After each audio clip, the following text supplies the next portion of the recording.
Ashama harka fuunii hordoftoota masaarsiituuf jirra jirtu bakka jirtanitti nageenya waaqayyoo isiniif haa baay'atu. Baay'een aarisii baay'een itti dhagahamisi garuu mootu namni tokko namni lama irraa barate jedhee waan yaadifanii viidiyoo kana hojjedhu jechuudha. Maali dhimma birooti fi miti jechuudha. Viidiyoon kaleessa hojjedhe irratti bilbilli tariin harkaa fudhatamuu danda'a. Jedheen ture garuu osoo fudhatamee gaarii ture jechuudha. Bifa kanaan gargar na harkaa bahee jira jechuudha. Akkanatti na jalaa caccabsiitii jira jechuudha. Kana jechuun akkan ani miidiyaa irraa baduudha jechuudha. Kana fakkaata. Akkanatti caccabee jira silkiin kun jechuudha. Kanaan hojjechaa ture garuu mooto iimeelii bilbila biroo irratti dabarsee bilbila namaatiin hojjechaa jira jechuudha. Kana fakkaata. Fuulduraan illee kun irraa ka'eetii jira jechuudha. Qarshii xiqqaadhaan hojjetamu. Bilbila harkaa cabsuu isaatti immoo baay'een aarii jechuudha. Baay'een itti dhagahame kun akka argitaa iskiriin isaa dhiqiqqeetii jira waan hojjetu bilbilli kun jechuudha. Kana jechuun iccitiin kiyya maaliif miidiyaa irratti bahee maaliif namni dhagahee maaliif dubbatteedha malee wanti ani jedheen hin jiru wanti ani itti dubbadhe hin jiru jechuudha.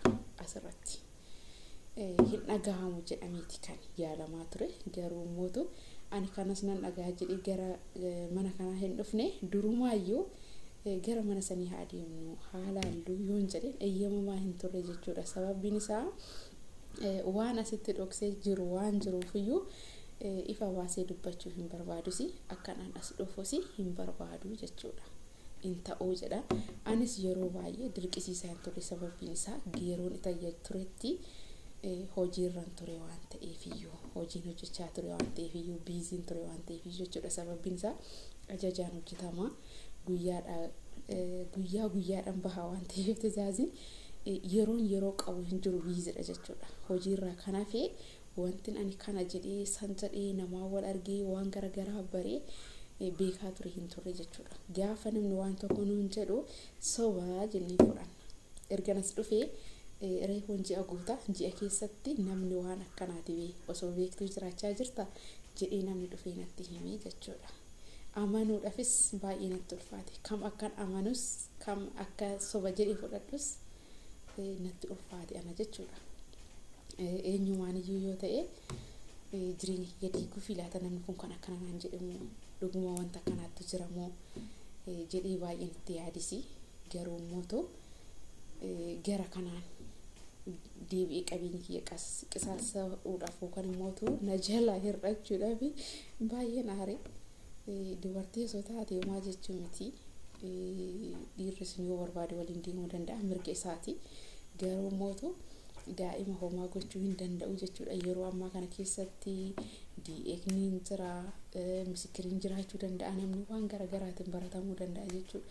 Gaafa biyya ormaatitti dadhabnee makaraa agarree gallee dubartiin biyya keessa teessee qabeenya namarraa qooddachuudhaaf daa'ima deessee nama eegdu baay'ee ulfaata jechuudha. Baay'ee tokko humna namaatii olidha.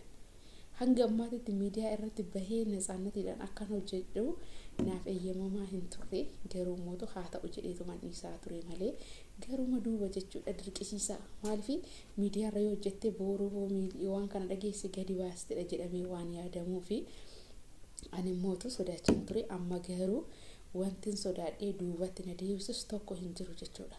Nuti dubartoonni gaafa rakkinni tokko nu mudatu gadduu azanuu osoo hin taane caallee argamuu qabna malee waan sanii gadi ta'uu yookaan immoo akka nama san malee jiraachuun hin danda'amneetitti of ilaaluun sirrii miti jedheetan yaada jechuudha. Namatti dhagahamu miti nama aarsaa baay'ee namatti dhagahama baay'ee nama gaddisiisaa garuu immoo obsuun furmaataa jechuudha. Anama bilbilli kun harkaa cabuun isaa akkan ani miidiyaa irraa baduu fi garuu immoo hanga haalli naa mijaatutti baduu hin danda'a hanga bilbilli kun asirratti jechuudha.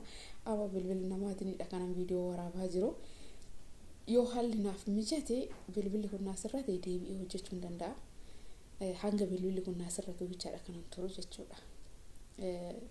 Kun bilbilli asirratti ta'ee taanan deebi'ee irratti bal'inaan gara fuulduraa nan hojjedhasi wanta jirus immoo nan baasaa jechuudha. Ishees na salphisa isallee akkasuma jechuudha. Wanti ani dhoksee duubatti dhoksee taa'u tokkollee hin jiru. Namoota birootiif illee barnoota ta'a waan ta'eef jechuudha.